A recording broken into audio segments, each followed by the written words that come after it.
আপনারা নিশ্চয়ই ইতিমধ্যে জেনে গিয়েছেন, যারা টিভি সেটের সামনে ছিলেন, যারা খেলা দেখছিলেন, তারা নিশ্চয়ই জেনে গিয়েছেন যে সমীকরণটা নিয়ে আমরা বারবার কথা বলছিলাম। অনেকে হাসছিল যে আসলে এত সমীকরণের মধ্যে আসলে বাংলাদেশের পক্ষে আসলে সম্ভব কিনা, পারবে কিনা। কিন্তু সেই সমীকরণে কিন্তু বাংলাদেশ এই মুহূর্তে এগিয়ে। বাংলাদেশের সামনে সুবর্ণ একটা সুযোগ আছে ইতিহাসের সবচেয়ে বড় টুর্নামেন্টে সেমিফাইনাল খেলার, টি-20 টুর্নামেন্টের সেমিফাইনাল খেলার। কারণ এই ওয়ার্ল্ড কাপের মতো আসলে যেখানে বাংলাদেশ সুপার 8-এ খেলার এর আগের কোনো নজির নেই, সেখানে কিন্তু বাংলাদেশ সেমিফাইনালে খেলার একটা সুযোগ আছে। কথায় আমি আগের ভিডিওটাতেও বলেছিলাম যে আশায় বাঁচে চাষা, বাংলাদেশের অবস্থা কিন্তু সেটা ছিল, এখনো কিন্তু সেই কিছুক্ষণ পরেই হয়তো বা বাংলাদেশের ক্রিকেটাররা যারা আছেন তারা তো নিশ্চয়ই ঘুমিয়েছেন, এই মুহূর্তে ঘুমের মধ্যে হয়তো বা আছেন, উঠবেন, উঠে যখন এই স্কোরটা দেখবেন নিশ্চিতভাবে তাদের একটা ফ্রেশ মোমেন্ট কিন্তু তারা পাবেন। আর সেই ফ্রেশ মোমেন্টটাই আফগানিস্তানের বিপক্ষে কাজে লাগিয়ে বাংলাদেশের কিন্তু সেমিফাইনালে যাওয়ার সুবর্ণ একটা সুযোগ কিন্তু আছে বাংলাদেশের সামনে এই মুহূর্তে। আরো কিছু সমীকরণ কিন্তু আছে এই মুহূর্তে। আপনি যদি খেয়াল করেন যে ভারত কিন্তু কোয়ালিফাই করেছে কখন এসে, যে এই গ্রুপে কেউই কিন্তু আসলে মানে নিশ্চিতভাবে অফিসিয়ালি কোয়ালিফাই কিন্তু করেনি। আমরা যদিও এর আগের ভিডিওটাতে বলেছিলাম যে ভারত কোয়ালিফাই করেছে, কিন্তু সেটা কিন্তু অফিসিয়ালি কোয়ালিফাই ছিল না। 15 ওভার 3 বল পর্যন্ত যদি অস্ট্রেলিয়া যদি 15 ওভার 3 বল পর্যন্ত জয়লাভ করতে না পারে, অর্থাৎ 15 ওভার 4 বলের সময় ভারতকে কিন্তু অফিসিয়ালি সেমিফাইনালের জন্য কোয়ালিফাইড ঘোষণা করা হয়েছে, তার আগে কিন্তু ঘোষণা করা হয়নি। অর্থাৎ শেষ মুহূর্ত পর্যন্ত চারটা দলের চারটাই দলই কিন্তু অনিশ্চয়তার মধ্যে ছিল। এখন এই গ্রুপে ভারত নিশ্চিত, আফগানিস্তান, বাংলাদেশ, অস্ট্রেলিয়ারও কিন্তু একটা সম্ভাবনা রয়েছে। সেই সম্ভাবনাটা আসলে কি? বাংলাদেশ যদি বড় ব্যবধানে জয়লাভ করতে না পারে, অর্থাৎ 55 থেকে 57 রানের যে একটা জয়, আমরা এর আগের ভিডিওটাতেও বলেছিলাম, আপনারা দেখেছেন কিনা, না দেখলে দেখতে পারেন, বিশ্লেষণটা কিন্তু আপনাদের সামনে তুলে ধরেছিলাম আমি। সেখানে বলেছিলাম যে বাংলাদেশ যদি আফগানিস্তানের বিপক্ষে 55 রানে জয়লাভ করে এবং ভারত যদি অস্ট্রেলিয়ার বিপক্ষে 31 রানের জয় লাভ করে, তাহলে বাংলাদেশ কোয়ালিফাই করার সম্ভাবনা অনেক বেশি, অনেক দূর এগিয়ে যাবে।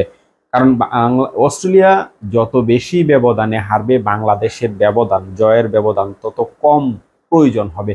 সেটা যদিও এই মুহূর্তে আসলে হয়নি, 31 রান হয়নি, কিন্তু 24 রানের একটা জয় কিন্তু ভারত পেয়েছে এই মুহূর্তে। ভারতের জয়ে আফগানিস্তানও বেশ খুশি হয়েছে, কারণ তাদের ঝুলিতেও কিন্তু 2 পয়েন্ট আছে, তাদেরও কিন্তু একটা সম্ভাবনা আছে। তারা যদি জয় লাভ করে তাহলে সরাসরি কিন্তু তারা কোয়ালিফাই করবে, তারা আর কোনো সমীকরণের মধ্যে থাকবে না।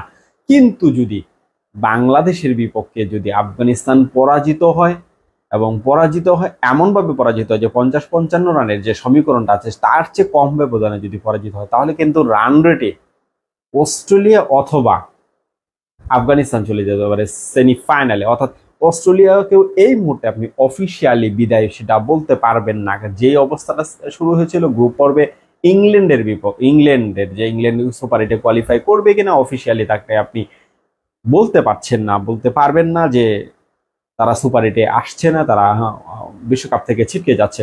শেষ পর্যন্ত কিন্তু ইংল্যান্ড এসেছিল, সেই সম্ভাবনা কিন্তু অস্ট্রেলিয়ার সামনেও আছে এই মুহূর্তে। সুতরাং আসলে এমন একটা টি-20 বিশ্বকাপ এর আগে কখনো কেউ দেখেছে কিনা আমার জানা নেই, আমি কখনো আসলে দেখিনি এমন একটা টি-20 বিশ্বকাপ, যে বিশ্বকাপে শেষ মুহূর্ত পর্যন্ত উত্তেজনা, চরম উত্তেজনার মধ্য দিয়ে চলছে। এই যখন অবস্থা, তখন বাংলাদেশের নিশ্চয়ই যে স্বপ্নটা আছে সামনে, সেই স্বপ্নটাকে আরো বড় করে দেখার টাইগার ভক্তদের সেই সময়টা কিন্তু এসেছে, এবং প্রত্যাশার চাপ কিন্তু অনেক বেশি বেড়েছে। টাইগাররা কি সেই প্রত্যাশার চাপটা নিতে পারবেন কিনা, সেটা কিন্তু আসলে বড় প্রশ্ন। কারণ যে সময়টাতে বাংলাদেশ এই সমীকরণটার সামনে পড়েছে, সেই সময়টা বাংলাদেশের জন্য, বাংলাদেশের ক্রিকেট ইতিহাসের জন্য অন্যতম ভালো সময় বলতে পারবেন, বাজে সময় বলতে পারবেন। ক্রিকেটীয় ভাষায় দুইটা অবস্থানই কিন্তু আছে। কারণ বাংলাদেশ ভালো এই জন্য বলতে পারবেন, কারণ বাংলাদেশ টি-20 বিশ্বকাপে কখনোই সুপার 8-এ খেলেনি, কিন্তু এবার সুপার 8-এও খেলেছে, এবং সেমিফাইনালে কোয়ালিফাই করার একটা সম্ভাবনাও কিন্তু তৈরি হয়েছে। এই অর্থে আপনি সুপার একটা টুর্নামেন্ট বলতে পারেন। কিন্তু অন্য দিক থেকে বাংলাদেশের batting line up, overall team approach যেটা হয়েছে, সেটা দেখে কিন্তু আপনি নিশ্চিতভাবে বলবে, যে কোনো মানুষ বলবে যে বাংলাদেশের ক্রিকেটের যে উন্নতি সেটা কিন্তু আসলে হয়নি, আদৌ আসলে বাংলাদেশ ক্রিকেট এগিয়ে যায়নি বা বাংলাদেশ ক্রিকেট অনেক দূরে গিয়েছে সেটাও আসলে বলা যাবে না এই মুহূর্তে। কারণ বাংলাদেশের ব্যাটিং অ্যাপ্রোচ, বাংলাদেশ এখন পর্যন্ত যে কয়টা ম্যাচ জয়লাভ করেছে, সুপার এইটে আসার আগে 3টি ম্যাচ জয়লাভ করেছে, সেখানে খুব স্বাচ্ছন্দ্যে যে জয়লাভ করেছে তা কিন্তু না। এবং সেখানে যে ভালোভাবে ব্যাটিং করে একটা টি-20 সুলভ খেলে যে তারা যে সুপার এইটে এসেছে সেটাও কিন্তু না। এমনকি ছোট দলগুলা, যে দলগুলো আসলে বাংলাদেশের বিপক্ষেও কিন্তু বড় একটা হুমকির হয়ে দাঁড়িয়েছিল।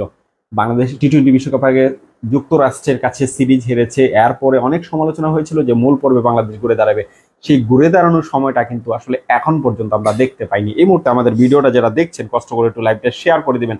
সমীকরণের যে জায়গাগুলো আছে আমরা প্রত্যেকটা জায়গা আপনাদের সামনে ক্লিয়ারিফাই করে দিতে চাই এবং করে দিব। নিশ্চয়ই আপনারা সকালবেলা বাংলাদেশ এবং আফগানিস্তানের ম্যাচটি দেখবেন, আর্লি ঘুমিয়ে যাবেন এবং আর্লি উঠবেন, সেই সুযোগটা আমরা করে দিব। খুব বেশি সময় আপনাদের কাছে নিব না, কিন্তু যে সমীকরণগুলোর সামনে দাঁড়িয়ে আছে বাংলাদেশ এই মুহূর্তে, সেই সমীকরণগুলো অবশ্যই আপনাদেরকে জানাতে চাই। কারণ এখানে সম্ভাবনা কিন্তু সবারই আছে। স্বপ্নবঙ্গের যে জায়গাটা সেটা কিন্তু আরো একবার তৈরি হতে পারে। বাংলাদেশ যদি আফগানিস্তানের বিপক্ষে হেরে যায় তাহলে কিন্তু এই যে প্রত্যাশার চাপ, এই যে এত বেশি এক্সপেকটেশন টাইগারদের প্রতি, সেটা কিন্তু আসলে ধূলিসাৎ হতে খুব বেশি সময় লাগবে না। একই সাথে বাংলাদেশ যদি আফগানিস্তানের সাথে খুব বেশি ব্যবধানে জয়লাভ নাও করতে পারে তাহলে কিন্তু কাছে গিয়ে আসলে স্বপ্নবঙ্গের একটা সম্ভাবনা তৈরি হবে। তখন কিন্তু আক্ষেপটা আরো বাড়বে, অর্থাৎ দুইটা জায়গায় কিন্তু বাংলাদেশের আক্ষেপ বাড়ার সম্ভাবনা আছে। এবং তৃতীয় যে কনসার্নের জায়গাটা সেটা হচ্ছে বাংলাদেশের ব্যাটসম্যানরা এর মধ্যে আসলে ফর্মে নেই, ভালো টাচে নেই, এবং যে মাঠে খেলাটা হবে সেখানে খুব বেশি ব্যাটিং ফ্রেন্ডলি হওয়ার সম্ভাবনা কম। যেখানে আফগানিস্তানের বোলিং অ্যাটাকে যারা আছেন রশিদ খান, ফজল হক ফারুকিরা, এই ফজল হক ফারুকি কিন্তু বিশ্বকাপে কতটা ভয়ঙ্কর হয়ে রূপ নিয়েছেন সেটা কিন্তু আপনারা সবাই জানেন। কারণ তিনি এখন পর্যন্ত হায়েস্ট উইকেট টেকার আফগানিস্তানের ফজল হক ফারুকি। সেই ফজল হক ফারুকি বাংলাদেশি এগেনস্টে কিন্তু অনেক বেশি ভয়ঙ্কর হয়ে উঠতে পারেন এবং আমাদের ব্যাটসম্যানদের জন্য কিন্তু এটা একটা হুমকির নাম কিন্তু ফজল হক ফারুকি।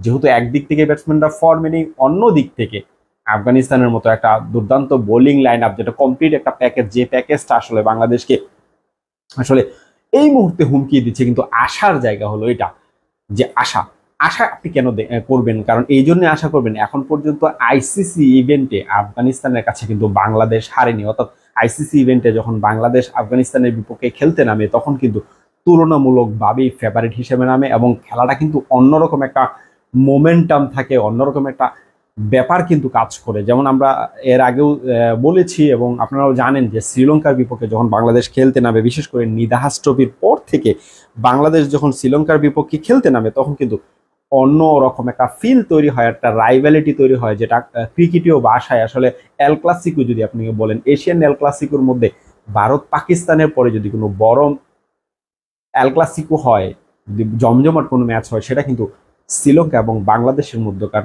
যে ম্যাচ সেটা। এবং নিদাহাস ট্রফির পর থেকেই শুধু না, নিদাহাস ট্রফির পরে যখন গত লাস্ট ওয়ানডে বিশ্বকাপে ম্যাথিউসকে আসলে টাইম আউট করার পর থেকে সেটা কিন্তু আরো অনেক বেশি আগুনে আসলে তেল ডালার মতো অবস্থা হয়েছে, আসলে ঘি ডালার মতো। যেহেতু আমি আসলে মানে সেভাবে বলতে পারিনি, তবে আগুনে ঘি ডালার মতো অবস্থা কিন্তু তৈরি হয়েছে। সেই অবস্থায় এখন যে বাংলাদেশের অবস্থা আছে, সেই অবস্থায় বাংলাদেশের প্রত্যাশা, টাইগার ভক্তদের, কুঠি ভক্তদের যে প্রত্যাশা, রাত জেগে যে তাদের প্রতি যে দিনের পর দিন বাংলাদেশের খারাপ খেলার পরেও তাদের যে সমর্থন, অকুণ্ঠভাবে যে সমর্থন করে যাওয়া, সেই সমর্থনের মূল্য দেওয়ার সময় কিন্তু এসেছে টাইগারদের। কারণ এখন যে সময়টা আছে, এই সময়টা যদি বাংলাদেশ ক্লিক করতে পারে, আপনারা অবশ্যই জানেন নাজমুল হাসান শান্ত কিছুটা হলেও রানে ফিরেছেন। তার যে মানে বাজে সময় যাচ্ছিল, বিশেষ করে এই 2024 সালটা পুরোপুরি আসলে অধিনায়কের খুব বাজে সময় গিয়েছে, সেটার জন্য অনেক বেশি সমালোচনার শিকার কিন্তু তিনি হয়েছেন।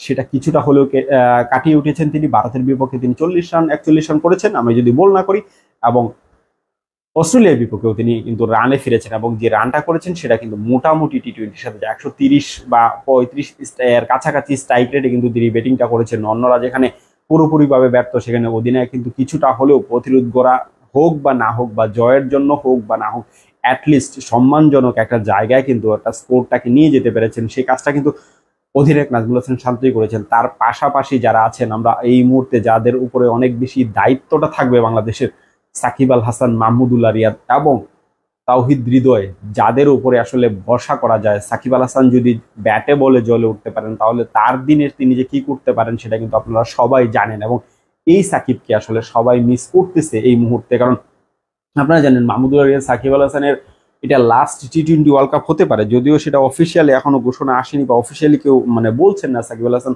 প্রেস কনফারেন্সে বলেছেন তিনি যদি আসলে এনজয় না করেন বা টিম ম্যানেজমেন্ট যদি না চায় তাহলে আসলে তিনি হয়তো বা কন্টিনিউ করবেন না, কিন্তু সেটার জন্য সময় লাগবে, এখনই তিনি সিদ্ধান্ত নিচ্ছেন না। যারা এই মুহূর্তে আমাদের লাইভটি দেখছেন একটু কষ্ট করে শেয়ার করে দিবেন।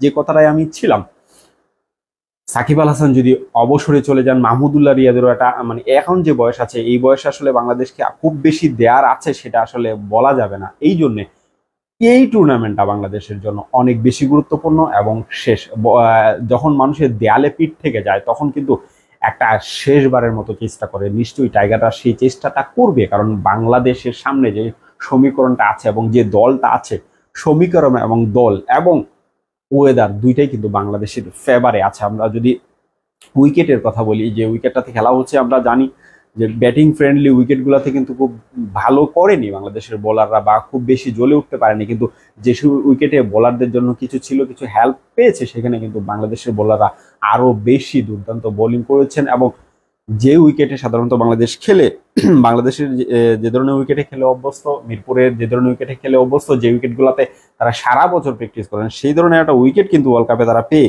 দুর্দান্ত পারফর্মটা কিন্তু তারা করেছেন। সুতরাং এই ধরনের একটা উইকেট পাওয়ার খুব বেশি সম্ভাবনা কিন্তু আছে। এই উইকেটে খুব বেশি রান হবে না, যে ভারত যেমন বাংলাদেশের বিপক্ষে যেভাবে রান করেছে বা অস্ট্রেলিয়া ভারতের যেভাবে রান হয়েছে, 200+ রান হয়ে গিয়েছে, 205 রান হয়ে গেছে, এত রান কিন্তু আসলে সেখানে হবে না। সুতরাং বাংলাদেশের বলার একটা অ্যাডভান্টেজ পাবে, সেই অ্যাডভান্টেজটাই কাজে লাগাতে হবে। আমরা অনেক বেশি করে চাইবো আসলে, আমি এজ এ ফ্যান হিসাবে এবং একজন ক্রিকেট ভক্ত হিসেবে আমি অবশ্যই চাইবো বাংলাদেশের একাদশে বড় ধরনের একটা পরিবর্তন আসুক। সেই পরিবর্তনটা কি হতে পারে, আপনারা যদি আমার এর আগের ভিডিওটা দেখে থাকেন, আমার পেজে দেওয়া আছে এবং ইউটিউব চ্যানেলে দেওয়া আছে, সেখানে আমি বলেছিলাম যে শরীফুল ইসলাম, যিনি এই বিশ্বকাপে এখন পর্যন্ত একটি ম্যাচও খেলার সুযোগ কিন্তু পাননি, কিন্তু এই শরীফুল ইসলামকে যদি বাংলাদেশের পারস্পেক্টিভ থেকে চিন্তা করা হয়, যে তাসকিন আহমেদ বিশ্বকাপের আগে যে ধরনের পারফরমেন্স করে গিয়েছেন, তারপরে যদি নতুন বলে কোনো কার্যকরী বলার থেকে থাকে বাংলাদেশে, এই মুহূর্তে মুস্তাফিজ থেকেও বেশি কার্যকরী বলার কিন্তু শরীফুল। আপনি মানেন বা না মানেন, সেই শরীফুল ইসলাম যখন বিশ্বকাপের আগে ইন্ডিয়ার বিপক্ষে প্রস্তুতি ম্যাচে ইনজুরির কারণে ছিটকে গেলেন, তখন তার একটা বিশ্বকাপ থেকে ছিটকে যাওয়ার সম্ভাবনা তৈরি হয়েছিল, কিন্তু সেখান থেকে কিন্তু তিনি ভালোভাবে রিকভার করেছেন। তার জায়গায় যিনি খেলেছেন তানজিম হাসান সাকিব, তিনি আসলে যেভাবে পারফর্ম করেছেন, তার সেই পারফরমেন্সের পরে তাকে আসলে বাদ দেওয়ার খুব বেশি সুযোগ কিন্তু ছিল না। না থাকার কারণে শরীফুল ইসলাম কিন্তু পুরো টুর্নামেন্ট আসলে বসে কাটিয়েছেন রিজার্ভ বেঞ্চে। সেই জায়গায় এখন কিন্তু একটা সময় এসেছে, কারণ শেষ মুহূর্তে আসলে দেয়ালে পিঠ থেকে গেছে, এখন প্যারেক মারার সময়টা কিন্তু এখনই এসেছে। এবং এই একটা সুযোগ আপনি চিন্তা করে দেখেন, বাংলাদেশ যেখানে সুপার 8-এ অস্ট্রেলিয়া এবং ভারতের মতো দলের বিপক্ষে খেলতে নেমেছে, এমন একটা গ্রুপ থেকে বাংলাদেশ কোয়ালিফাই করবে বা কোয়ালিফাই করতে পারে, এটা খুব বেশি মানুষ আশা করেছে। আসলে আমি জানি না বা আশা করেছে কিনা, হ্যাঁ আশা করতে পারে, ক্রিকেট ভক্ত হিসেবে সবাই আসলে চায় যে তার দল ভালো করুক, কিন্তু অস্ট্রেলিয়া ভারতের মতো গ্রুপে থাকার পরে তাদের যে এক্সপিরিয়েন্স, তাদের এখন যে সাম্প্রতিক যে পারফরমেন্স, এইসব থাকার পরে কোনো দল আফগানিস্তান বা বাংলাদেশ সেমিফাইনালের জন্য চিন্তা করবে, এটা আসলে মানে দিবালোকে স্বপ্ন দেখার মতো। কিন্তু কেউ আসলে স্বপ্ন দেখা তো ছাড়বে না, ছাড়ার কথাও না। সেই স্বপ্নটা কিন্তু এই মুহূর্তে বাংলাদেশের সামনে আছে, এবং যেহেতু অস্ট্রেলিয়া এবং ভারতের মধ্যকার ম্যাচটাতে বাংলাদেশের ফেভারে এসেছে এবং একই সাথে আফগানিস্তানের ফেভারে এসেছে, এই ম্যাচটাতে শরীফুল ইসলামকে আসলে অনেক বেশি আসলে মিস করব। যদিও ভারতের বিপক্ষে যে ম্যাচটি হয়েছে সেই ম্যাচটিতেও কিন্তু অনেক বেশি মিস করেছিলাম, আসলে শরীফুল ইসলামকে অনেক বেশি প্রত্যাশা ছিল। যখন শরীফুল ইসলামকে আমরা একাদশে দেখতে পাইনি, স্বাভাবিকভাবেই শুধু গণমাধ্যম কর্মী থেকে শুরু করে এই যারা আসলে ক্রিকেট সংশ্লিষ্ট আছেন সবাই মোটামুটি এটা সমালোচনা করেছেন যে শরীফুল ইসলামকে আসলে একাদশে দেখতে চেয়েছেন, যে তাসকিন আহমেদকে বসিয়ে জাকের আলী অনেক একজন বাড়তি ব্যাটসম্যান নিয়ে আসলে খেলেছেন। আপনি ভারত অস্ট্রেলিয়ার মতো ক্রিকেটারদের বিপক্ষে বা দলের বিপক্ষে যখন আপনি বাড়তি ব্যাটসম্যান নিয়ে খেলবেন, তখন আসলে আপনার প্ল্যান কি, পরিকল্পনা কি, সেটা কিন্তু আসলে প্রশ্নবিদ্ধ হবে। কারণ আপনি সেই মাপের আসলে দল না। আমি ছোট করছি না কোনো দলকে, বাংলাদেশ বা আফগানিস্তান কাউকে ছোট করছি না, ছোট করে বলছি না, কিন্তু বাংলাদেশ বা আফগানিস্তান সেই মাপের কিন্তু দল এখনো হয়ে ওঠেনি যে অস্ট্রেলিয়া বা ভারতকে অহরহ হারাবে বা বলে কয়ে হারাবে। সেই সময়টা কিন্তু এখনো আসেনি, যদিও আফগানিস্তান অস্ট্রেলিয়াকে দুর্দান্তভাবে হারিয়েছে। যে পরিবর্তনটার কথা বলছিলাম, আমি বেশি লম্বা করছি না, যে পরিবর্তনটার কথা বলছিলাম, বাংলাদেশ শরীফুল ইসলামকে একাদশে যদি নিতে পারে, শরীফুল ইসলাম যদি একাদশে আসে, আপনি জানেন আফগানিস্তানের যে ব্যাটসম্যান যারা আছেন তারা অধিকাংশই কিন্তু ডান হাতি। সেই ডান হাতিদের অ্যাগেনস্টে আপনি শেখ মেহেদীকে নিশ্চয়ই বিবেচনা করতে পারবেন না। একজন লেগ স্পিনারের দরকার পড়তো, সেটা কিন্তু রিশাদ হোসেন ফিল আপ করছেন, এবং আরেকজন জেনুইন স্পিনার দরকার পড়বে বাংলাদেশের। সেই স্পিনারটা আসলে কে হতে পারেন? সাকিব আল হাসানের পাশাপাশি আপনি জানেন মাহমুদুল্লাহ, আপনারা সবাই জানেন রিয়াদ কিন্তু বল গড়িয়ে সাকিব আল হাসানের এই যে ব্যাকআপটা সেটা কিন্তু দেওয়ার চেষ্টা করছেন, তিনি ভালো বোলিংও করছেন। কিন্তু আফগানিস্তানের যে ব্যাটসম্যান যারা আছেন তারা কিন্তু ম্যাক্সিমাম ব্যাটসম্যান কিন্তু ডানহাতি, একজন ডানহাতি ব্যাটসম্যানরা। সুতরাং এই জিনিসটাও কিন্তু আসলে মাথায় রাখতে হবে। এই জিনিসটা যদি আমরা মাথায় রেখে চিন্তা করি, তাহলে কিন্তু বাংলাদেশের একাদশে আসলে আরো একটা পরিবর্তন আসতে পারে শরীফুলের পাশাপাশি।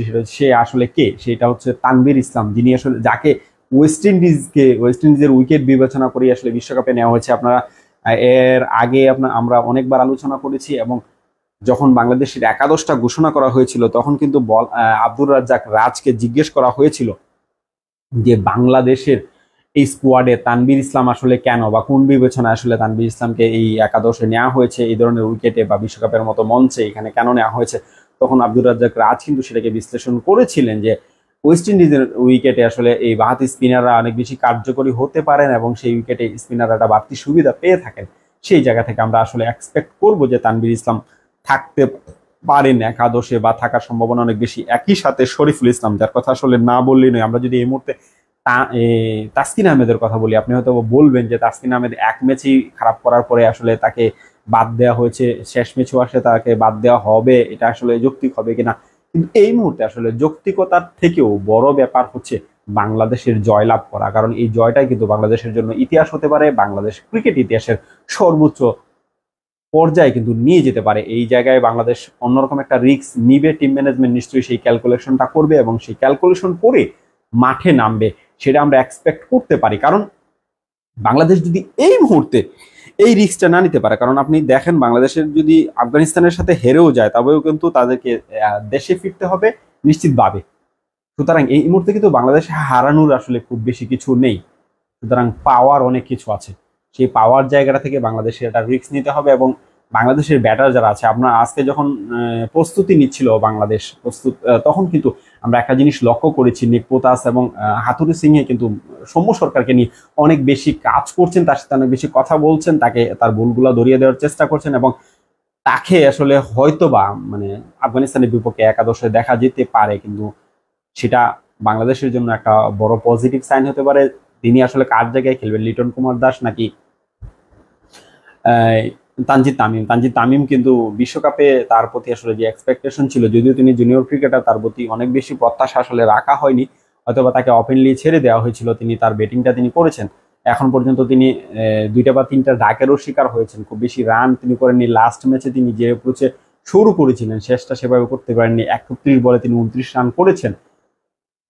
তিনি আসলে যে ধরনের পারফর্ম করছেন, একই রকমের পারফর্ম আসলে সৌম্য সরকারও কিন্তু করেন, বা এর চেয়ে বেশি খারাপ কিন্তু আসলে সৌম্য সরকার করতে পারবেন না। সুতরাং বাংলাদেশের একটা রিস্ক নেওয়ার সুযোগ কিন্তু আছে এই ম্যাচে। বিশেষ করে আফগানিস্তানের যে বোলিং অ্যাটাক, সেই বোলিং অ্যাটাকের বিপক্ষে যদি বাংলাদেশের জেনুইন ব্যাটসম্যান যারা আছে, সৌম্য সরকার, লিটন কুমার দাস, নাজমুল হোসেন শান্ত, সাকিব আল হাসান এবং তৌহিদ হৃদয়দের মধ্যে 2-1 জন যদি ভালোভাবে ক্লিক করেন, আপনারা সবাই জানেন যে আফগানিস্তানের ইব্রাহিম জারদান এবং রাহিমুল্লাহ গুরবাজ যারা আছেন তারা সবাই কিন্তু দুর্দান্ত পারফর্ম করছেন এই বিশ্বকাপে। এবং এখন পর্যন্ত আফগানিস্তানের সর্বোচ্চ জুটি, রানের জুটি, সেগুলো তারা করে ফেলেছেন, এবং ওপেনিং জুটিতে তারা কিন্তু দুর্দান্ত পারফর্ম করছেন।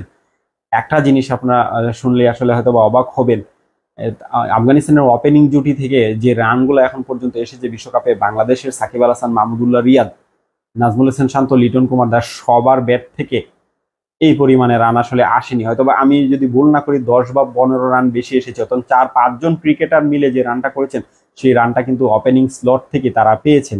সুতরাং এই ওপেনিং স্লটটাকে ভাঙার জন্য বাংলাদেশের একটা বড় ভূমিকা পালন করতে হবে বোলারদের, এবং সেটা হতে পারে তানজিম সাকিব, হতে পারে শরীফুল ইসলাম, হতে পারে মুস্তাফিজুর রহমান।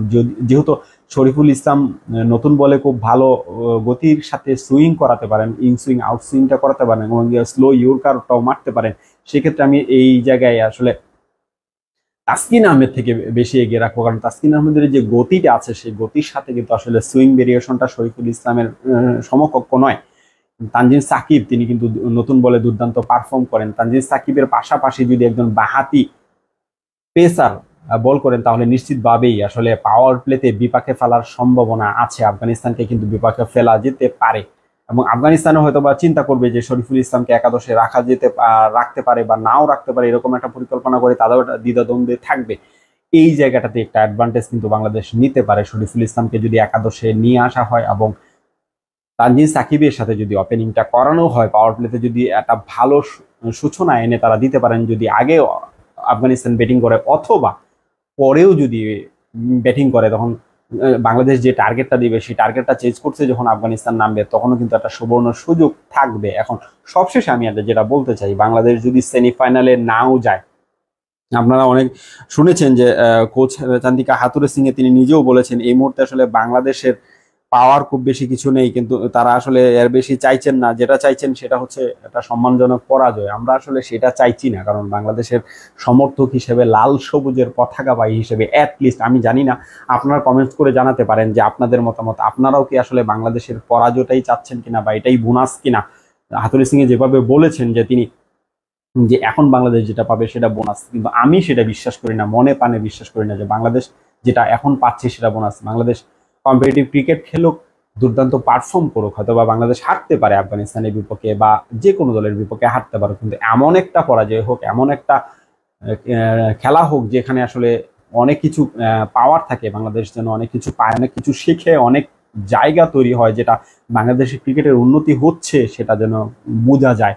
কিন্তু এমন যেন না হয় যে আসলে খেলার জন্য খেললাম, শুধু টুর্নামেন্টে অংশগ্রহণ করার জন্য অংশগ্রহণ করলাম, শেষ ম্যাচ বাধ্যতামূলক খেলতেই হবে সেই জন্যই খেললাম, খেলে বাড়িতে চলে গেলাম, এরকমটা যেন না হয়, এই ধরনের ইন্টেনশন যেন না হয়।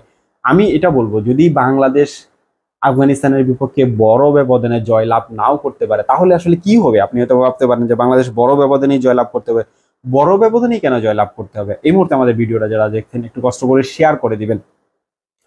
আমি যেটা বলছিলাম যে বড় ব্যবধানেই যদি জয়লাভ না করতে পারে বাংলাদেশ, তাহলে আসলে কি হবে? বাংলাদেশ বাদ পড়ে যাবে, হতেই পারে বাংলাদেশ বাদ পড়ে যাবে, হয়তোবা অস্ট্রেলিয়া সেমিফাইনালে চলে যেতে পারে রান রেটের ব্যবধানে। রান রেটের যে মারপেচ আছে সেই মারপেচে আসলে চলে যেতে পারে অস্ট্রেলিয়া, কিন্তু বাংলাদেশ যে টুর্নামেন্টটা যেখানে শেষ করেছে সেটা কি বাংলাদেশের জন্য বড় অর্জন না? বাংলাদেশ যে কামব্যাক করেছে টুর্নামেন্টের শেষের এসেও সেটা কি বড় অর্জন না? আমি জানি না আসলে কালকে সকালে কি হবে, কিন্তু এই মুহূর্তে যদি আফগানিস্তানের সাথে বাংলাদেশ ভালো একটা কামব্যাক করে সেটা কি বাংলাদেশের জন্য বড় কিছু না? বাংলাদেশ ক্রিকেটের জন্য বড় কিছু না যে হাঁটতে হাঁটতে বাংলাদেশ দল একটা জায়গায় এসে ঠেকেছে যেখান থেকে তারা শিখছে, যেখান থেকে তারা দেয়ার যে জায়গাটা, উজাড় করার যে জায়গাটা সেটা তারা আসলে দিচ্ছে, সেটা কি আসলে বড় জায়গা না? কিছুদিন পরেই আপনারা জানেন জুলাইয়ের 25 তারিখে, আমি যদি ভুল না করি 25 তারিখের দিকে বাংলাদেশ কিন্তু এই আফগানিস্তানের বিপক্ষে ইন্ডিয়ার মাটিতে দিল্লিতে কিন্তু খেলবে, টি-20 সিরিজ খেলবে, টি-20 এবং ওয়ানডে সিরিজ খেলবে। সেখানে বাংলাদেশকে কিন্তু একটা বাড়তি আত্মবিশ্বাস দিবে না বাংলাদেশকে? এই মুহূর্তে যদি হাঁটতে হাঁটতে বাংলাদেশ দেশে ফিরে, সেটা বাংলাদেশের ক্রিকেটের জন্য কি খুব বেশি ভালো হবে, খুব বেশি আসলে পাওয়ার হবে? বা এই বিশ্বকাপটা কি আমরা যদিও সুপার এইটের অর্জনের কথা বলছি, সেখানে কি বাংলাদেশ খুব বেশি অর্জন আসলে পাবে? এই মুহূর্তে সে পয়েন্ট টেবিলটার কথা যদি আমি বলি যে মাইনাসের অবস্থাটা কার কি অবস্থায় আছে। ইন্ডিয়া কোয়ালিফাই করেছে, আপনারা নিশ্চিতভাবেই জানেন, তাদের রান রেটেও অনেক বেশি এবং কোয়ালিফাই করেছে। অস্ট্রেলিয়া 3 ম্যাচে 2 পয়েন্ট পেয়ে তাদের পয়েন্টের মধ্যে -0.33, -0.33, এবং আফগানিস্তানের এই মুহূর্তে -0.65 এবং বাংলাদেশের -2.4। এই জায়গাটাই বাংলাদেশ আসলে অনেকটা বেশি পিছিয়ে গিয়েছে, কারণ বাংলাদেশ যদি অস্ট্রেলিয়া এবং ভারতের বিপক্ষে এত বড় ব্যবধানে না হারতো বা ইন্ডিয়ার বিপক্ষে যদি বাংলাদেশ কথার কথা 2 রানে 5 রানে 10 রানে হারতো, তাহলে বাংলাদেশের রান রেটটা কিন্তু মানে এই এতটা নিচে নেমে যেত না। সেই ক্ষেত্রে বা এই যে কথাটা বললাম একটু আগে, যে বাংলাদেশ যদি কোনো কারণে হেরেও যায়, বাংলাদেশ যদি কোনো কারণে আফগানিস্তানের কাছে কম ব্যবধানেও জয়লাভ করে সেমিফাইনালে কোয়ালিফাই নাও করতে পারে, হয়তো বা অস্ট্রেলিয়া কোয়ালিফাই করে ফেলবে বা আফগানিস্তান কোয়ালিফাই করে ফেলবে, রান রেট আফগানিস্তানের যে অবস্থায় যে রান রেটটা আছে, সেই রান রেটটাতে বাংলাদেশের বিপক্ষে যদি মোটামুটি একটা ভালো জয় না পায়, তাহলে আফগানিস্তানও আসলে সেমিতে যাওয়ার সম্ভাবনা ঝুলে যেতে পারে রান রেটের কারণে।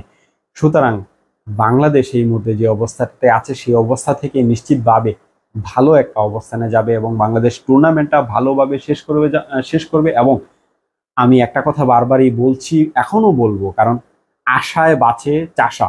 আপনি যখন আশা না করবেন, তখন আসলে তখন আপনার আর কিছুই থাকবে না। আপনাকে আশা করতে হবে, আশা করেই সেই আশার ফলাফলের জন্য অপেক্ষা করতে হবে। বাংলাদেশ সেই ফলাফলটা কতটুকু দিতে পারবে, কতটুকু দিতে পারার জন্য অপেক্ষা করছে বা তারা কতটুকু প্রস্তুত, সেটা কাল সকালেই কিন্তু আপনারা জানতে পারবেন। এবং আগামীকালকেই আসলে মোটামুটি নিশ্চিত হয়ে যাবে কে যাচ্ছে আসলে সেমিফাইনালে, কে হবে সাউথ আফ্রিকার প্রতিপক্ষ। আপনারা এটাও বলে রাখি, এই গ্রুপ থেকে যে দলেই কোয়ালিফাই করবে, অস্ট্রেলিয়া, আফগানিস্তান অথবা বাংলাদেশ, 3 দলেরই যেহেতু কোয়ালিফাই করার সুযোগ আছে, সেখানে যেই কোয়ালিফাই করবে তার দেখা হবে সাউথ আফ্রিকার বিপক্ষে, যে সাউথ আফ্রিকা হাঁটতে হাঁটতে ওয়েস্ট ইন্ডিজকে বিদায় করেছে। অর্থাৎ যেখানে তাদের নিজেদের বিদায় হওয়ার একটা সুযোগ তৈরি হয়েছিল, সম্ভাবনা তৈরি হয়েছিল, সেখানে কিন্তু তারা নিজেরাই বিদায় হয়ে গিয়েছে।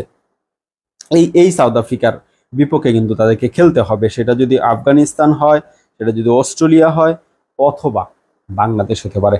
আমরা নিশ্চিতভাবে চাইবো, প্রত্যাশা করব বাংলাদেশ সেমিফাইনালে যাক, বাংলাদেশ দুর্দান্ত একটা ক্রিকেট খেলুক, বাংলাদেশের ক্রিকেটের যে অগ্রযাত্রা সেটা প্রসারিত হোক, আরো বেশি লম্বা হোক।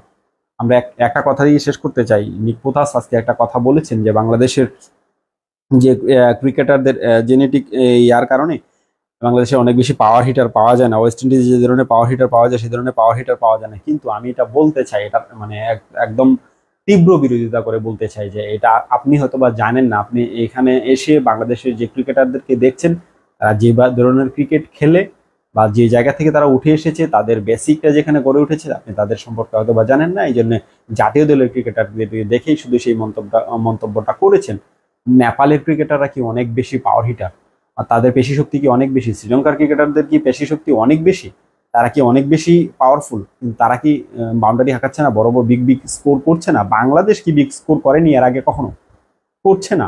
বা বাংলাদেশের কি 6 হিটিং অ্যাবিলিটি নেই? তৌহিদ হৃদয় কি অনেক বেশি পেশি শক্তির অধিকারী? জাকের আলী অনিকের নিয়ে আসলে এই মুহূর্তে সমালোচনা হচ্ছে, তো জাকের আলী অনিক কি আসলে অনেক বেশি পেশি শক্তির অধিকারী? যদিও তিনি বিশ্বকাপে রান পাননি, কিন্তু বিপিএল থেকে শুরু করে আপনি আফগানিস্তানের সিরিজের কথা বলেন, শ্রীলঙ্কা সিরিজের কথা বলেন, সেখানে তারা কি অনেক বেশি পেশি শক্তি নিয়ে আসলে পাওয়ার হিটিংটা করেছেন? লিটন কুমার দাসরা কি অনেক বেশি পেশি শক্তির অধিকারী? সৌম্য সরকার কি অনেক বেশি পেশি শক্তির অধিকারী? তারা কি বড় বড় 6 হাঁকায়নি? আপনি হয়তো বা ভুলে গিয়েছেন। আমি আসলে ওনাকেই আসলে বলতে চাই, কারণ আপনি হয়তো ভুলে গিয়েছেন, আপনি হয়তো বা জানেন না বা মনে নেই আপনার। নিউজিল্যান্ডের বিপক্ষে 169 রানের যে ইনিংসটা, সেটা কিন্তু সৌম্য সরকার খেলছিলেন নিউজিল্যান্ডের মাটিতে দাঁড়িয়ে, পেশি শক্তির জোরে না, সেটা কিন্তু টেকনিক দিয়েই খেলেছেন। এত পেশি শক্তি আসলে লাগে না, যতটা পেশি শক্তি আপনি বলছেন। আফগানিস্তানের বা ওয়েস্ট ইন্ডিজের ক্রিকেটাররা ন্যাচারালি যে পেশি শক্তিটা হয়, সেই পেশি শক্তি হলেই ক্রিকেট খেলতে পারবে, তার বাইরে কেউ কিন্তু ক্রিকেট খেলতে পারবে না, সেরকম কিন্তু না। সেরকম যদি হতো তাহলে নামিবিয়া, স্কটল্যান্ড এবং উগান্ডা, পাপুয়া নিউগিনি, তারা কিন্তু আসলে টি-20 বিশ্বকাপে কোয়ালিফাই করতো না। তার চেয়ে বেশি পেশি শক্তির ক্রিকেটার জিম্বাবুয়েতে ছিল, তারা কিন্তু সেটা পারেনি কোয়ালিফাই করতে, তারা কিন্তু সেটা করেছে।